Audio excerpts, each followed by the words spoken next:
From your point of view food industries where మనం ఒక నలుగురు మన ఫుడ్ తీసుకొని వాళ్ళు తింటున్నారు రోజు night. And this is where the alarming factor is the health risk. Right. So agri industry కానీ ఫుడ్ ఇండస్ట్రీ కానీ it is prone for health risk because వాళ్ళు పండించే విధానం, వాళ్ళు గ్రో చేసే విధానం కానీ ఈ ప్రాసెస్లో ఈ too many antibiotics, too many pesticides వల్ల there are lot of health risks happening. Meat ఇండస్ట్రీలో for example, as you see, people have become more cholesterol రావడం జరుగుతుంది చికెన్ తింటుంటే, నవ్ ఇది వస్తుంది. And in the same way there are multiple diseases coming out of from a chicken industry. This is a very alarming situation. Right. And నాకు తెలిసినంత వరకు ఏంటి అంటే, ఇప్పుడు మీరు ఫస్ట్లో చెప్పారు కదా, మీరు పీసీఓడి వచ్చిన వాళ్ళు they shouldn't have to eat chicken అని. ఇదివరకు లేదు కదా, అది ఇదివరకు లేదు కదా. మరి ఇవాళ ఎందుకు వస్తుంది? What is the health risk factor? Even మనం ఎంత ఆర్గానిక్గా చేస్తున్నా కూడా అది ఎందుకు మనం మినిమైజ్ చేయలేకపోతున్నాం? సో ఇప్పుడు మా దగ్గరకు వచ్చే కస్టమర్స్ గురించి చెప్తాను. ఇప్పుడు ఒక ప్రెగ్నెంట్ ఉమెన్ వస్తుంది మా కస్టమర్స్, వాళ్ళతో మాట్లాడుతున్నప్పుడు I will just tell the conversations that we have. మాకు డాక్టర్ అడ్వైస్ చేశారు, ఇది నాటుకోడి తినండి ఆర్ కంట్రీ ఎగ్స్ తినండి అని. ఇవి నిజంగా ఆర్గానిక్గా పెంచిందా అని అడుగుతారు వాళ్ళు. ఇంకొక కస్టమర్ వస్తారు, మా పిల్లలకి ఇది పెడుతున్నాను, వాళ్ళకి ఇది ఇలా పెట్టొచ్చా అని అడుగుతారు. అలా అడుగుతున్నప్పుడు తప్పు చేయొచ్చు అనే థాట్ ఎలా బ్రెయిన్కి ఎంటర్ అవుతుంది అసలుకి? ఒక పర్సన్కి అది ఎంటర్ అవ్వలేదు మాకు అసలుకి.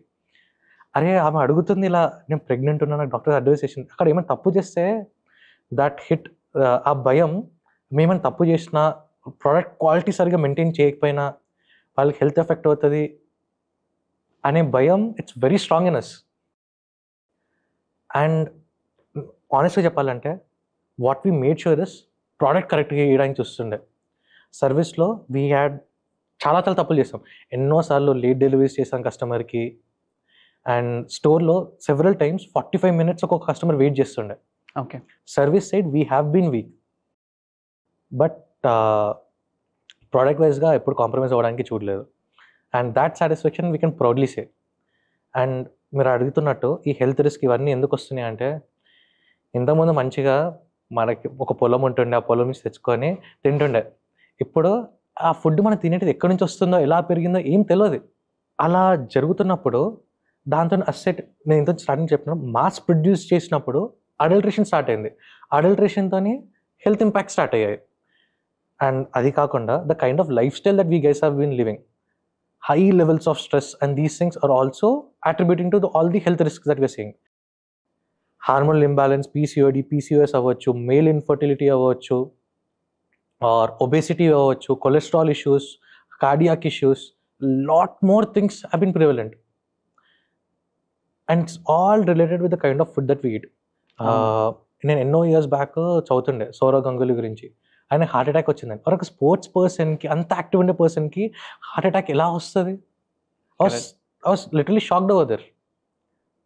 And then I was realizing that it's all about what we are eating. మనం ఒక జిమ్ ట్రైనర్ని అడిగినా, మన డాక్టర్ని అడిగినా, he tells to follow particular diet. 80% is what we eat and 20% exercises and these things affect. And it's time that ఒక consumer లాగా, ఒక health conscious people లాగా, we should be able to choose the right kind of healthy foods. Correct. And that's thing is growing. ఇప్పుడు మనం తినే ఫుడ్నే మనం అలా అవుతున్నాం కాబట్టి, I say that these are the factors which are causing us obesity. These are the factors that are causing us cholesterol issues and all such things. And as you rightly said, that PCOD ఇవన్నీ కన్సెస్ ఇంతకుముందు ఎందుకు లేవు, ఇప్పుడు ఎందుకు వస్తున్నాయి? ఆ రావడానికి రీజన్సే adulterated food. In simple word, one word answer, the answer is adulterated food. And in chicken specifically, ఇవాళ మాట్లాడితే chicken industry, chicken and eggs poultry industry is the biggest adulterated food industry. Okay. The breed itself has been adulterated, has been changed. 4 months లో పెరిగే breed 35 days లో పెరుగుతుంది. ఇప్పుడు మనం eggs ఏ form నుంచి వస్తాయని చూస్తుంటే, it's called layer farm. Egg laying birds ని లేయర్ బర్డ్స్ అని అంటారు. లేయర్ బర్డ్స్ అని పిలుస్తారు దాన్ని. Those birds are completely caged. ఒక్కొక్క ప్లేస్ లో 1 lakh 2 lakh బర్డ్స్ అలా కంప్లీట్ కేజ్ ఉంటుంది. ఆ bird in entire lifetime it stays in a 1 SFT space. 1 SFT అంటే ఆల్మోస్ట్ ఇంత స్పేస్. ఓ లైఫ్ టైం మొత్తం అదే స్పేస్లో ఉంటుంది. కేజ్డ్. దానికి ఏది పెడుతుందో అదే తినాలి. It's completely force fed. దానికి ఎలాంటి ఎక్స్పోజర్ ఆఫ్ సన్లైట్ లేదు. సన్లైట్ లేనప్పుడు విటమిన్ డి ఎక్కడి నుంచి వస్తుంది దాంట్లో? Correct. It lacks in all these things. On the other hand side, when these birds are naturally grown in these things, it has all those content. And a nutrition profile starting చెప్పినప్పుడు ఆ difference తెలుస్తుండే కూడా. అవును. ఇప్పుడు poultry industry ఇలా జరుగుతుంది. The point is to address the మాసెస్కి protein need sufficient చేయాలని correct. అది చేయడం స్టార్ట్ చేసింది. ఇప్పుడు అలా చేస్తున్నప్పుడు వాటి ప్రోటీన్ మీద మాత్రమే కాన్సన్ట్రేట్ చేయడం జరిగింది. మిగతా దాని మీద కాన్సన్ట్రేట్ తగ్గిపోయింది. ఫర్ ఎగ్జాంపుల్ ఫ్యాట్స్ ఉన్నాయి. In a broiler chicken, there is something called as in any product that we eat, saturated fat, unsaturated fats, polyunsaturated or multi-unsaturated fats అని ఉంటుంది. Okay. Saturated fats are not good for humans. Okay. Unsaturated fats, olive oil, ghee, these are kinds of unsaturated fats. మనం first fat అంటే తప్పు అనుకున్నాం. అవును. ఇండియాలో మొత్తం చూస్తే ఘీ కూడా కన్జ్యూమ్ చేయడం తప్పు అని అంటుండే. ఇప్పుడు people have started realising that ghee మంచిది. బుల్లెట్ కాఫీ, ఘీ కాఫీ ఇవన్నీ తాగడం స్టార్ట్ చేస్తారు. It's because of understanding that unsaturated fats are good. ఇప్పుడు in broiler chicken if you see the amount of saturated fats are pretty high. And that's where we have bit start a problem sheet address చేయడానికి ఈ better chicken ఇవన్నిట్లో we have been offering products which are high on unsaturated fats.